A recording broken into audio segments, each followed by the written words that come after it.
Hey everyone, it's Shaggy and Weezer here, and we're going to be showing you a double battle between the two of us and our friends Raisch and Matthew. Matthew, who you've seen before in my Mega Kangaskhan sweep, and we're going to be running a Trick Room team. Yeah, Matt's different from last time. Now he's just annoying. So He's improved a lot, prefers stallers at this point. So we're going to start with Aggron and Dusk Noir. Get up the Trick Room and Aggron just because he's a very slow tank. Perfect for a Trick Room team. And they're going to lead with Aggron and a Japanese Carbink, which is very annoying Pokemon. Do not recommend using it. So the Carbink here we want out of the way as soon as possible. So I'm going straight to the Mega Aggron. I'm going to Heavy Slam the Carbink. It probably has Sturdy, but still going to bring it down to 1. Just get it out of the way. And the Carbink goes for Reflect, of course, because both of our guys are physical right now. Yeah, he's running Light Clay on that Carbink too, so those barriers will be staying up for quite a long time. And it survives that hit, unsurprisingly, because of Sturdy. Now they get off the Stealth Rocks, which actually isn't too much of a threat for our team. No flying or fire types, if I'm remembering correctly. Yeah, Stealth Rocks would have been annoying with some of my other guys. No. So we get off the Trick Room with no problems, and the Carbink, of course, has leftovers. Won't help it too much, and now that we're faster in the Trick Room, we're going to go ahead and burn the Aggron. You cut that thing's attack down because it is a threat. Yeah, I've been getting really lucky with those burns, gotta say. And the Power Up Punch, I'll take out the Carbink while powering up my Aggron a little more for whatever he brings out next. Luckily, the Aggron missed with its Head Smash, which just gives us another turn. Even though he's burned, we don't want to get hit if we can help it.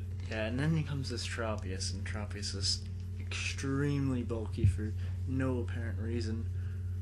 With a 4 times weakness, it still doesn't even do half damage when Dusknoir uses Ice Punch on it. So this time he does get off the Head Smash, which even a critical hit, so might have even made up for the previous miss.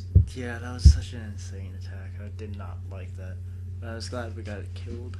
Now I went for another Power Up Punch Punch for 4 times weakness, assuming it wasn't a Mega Aggron, and I was right, even got a critical hit off. Now the Tropius, being the stalling Pokemon it is that he set it up for, Leech Seeded the Aggron thinking it'll be in for a long time. Good choice. I hate Tropius so much.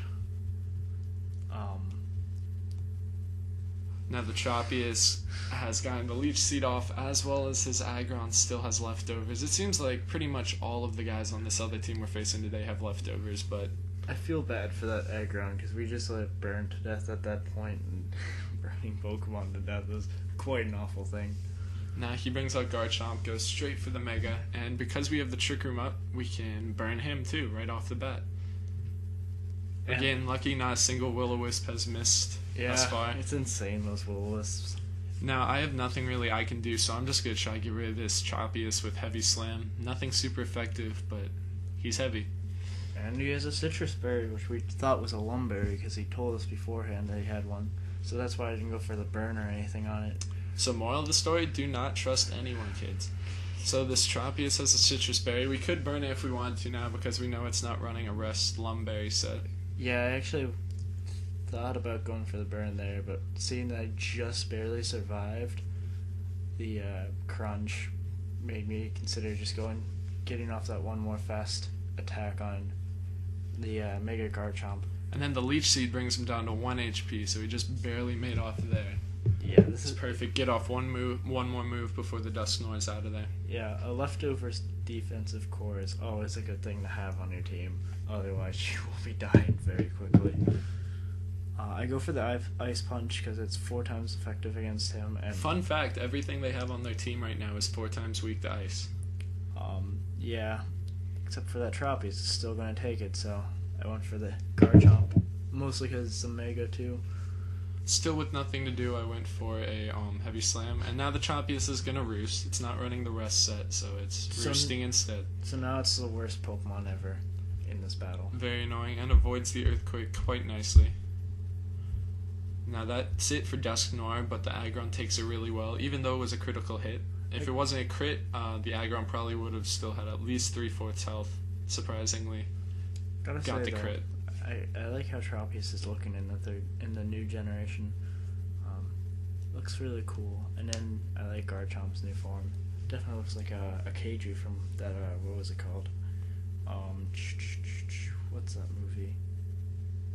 Pacific Rim. Yeah, Pacific Rim. that was a good movie. Well, now we have Reniculus back out because the Trick Room's about to run out. Now he's switching a Golurk to absorb the Leech Seed. Don't know what he's planning to do with it. Probably just get some Earthquake damage off like the Mega Garchomp. But I go straight for the Mega Garchomp, knowing I can finish him off with an Iron Head after those power punches. Yeah, and it's not resisted either, so you get a nice bit of damage off on it. And not risking anything with this purely Trick Room team, the Reniculus, we get off another Trick Room just to save it. And I'm down to, I believe, 7 HP with the Leech Seed, so my Aggron's just barely holding in there. Now, I'm going to go for an Energy Ball on that Golurk because it's going to hate it. It's just we know it can't take that, and also because of the Trick Room, we know the Gengar's not too much of a threat if we one-hit it. So I'm going for the Heavy Slam. Gengar is very light. Just destroy that Pokemon. I gotta say, I'm kind of surprised that Mega Gengar got banned. You know, it really wasn't as threatening as Mega Gengar or Blaziken. They're both pretty insane compared to Gengar, so... but anyways, I'm gonna switch into Ampharos now and go for my Mega. And I am actually going to switch out my Mega Aggron just because I don't want him dying to Leech Seeds. Kind of embarrassing, so I'm going to bring out a Exeggutor, assuming Tropius doesn't have any flying moves, because we're down to just his Tropius. Yeah, definitely I'd say I really recommend the Mega Ampharos, because it's great for a Trick Room team, because it has a base 165 special attack once it Mega Evolves, and it's like base 55 speed when it Mega Evolves, so it's perfect for Trick Room. Now, regularly I use the Exeggutor with a Drought team, either with Ninetales or Mega Charizard, but it works just as well in a Trick Room team, as you'll see. You get off a Dragon Pulse to damage the Tropius, and since 2-on-1, we pretty much have it in the bag. It's just a matter of how long it takes. He surprisingly goes for a Swords Dance, kind of unexpected with the setup he has. Yeah, this scared me, and I was going to go for a Cotton Guard for my next turn, so I get a +3 defensive boost. But the Psychic crit hit and took it out. Yeah. Didn't even have to worry about it, and that's the end of the battle. Yeah. Pretty sure that critical hit mattered at that point, but he was still a one Pokemon against the whole team, so... Trick Room worked out great, didn't even have to use the Clauncher. Thank you, Raisch and Matthew, and we'll see you guys next time.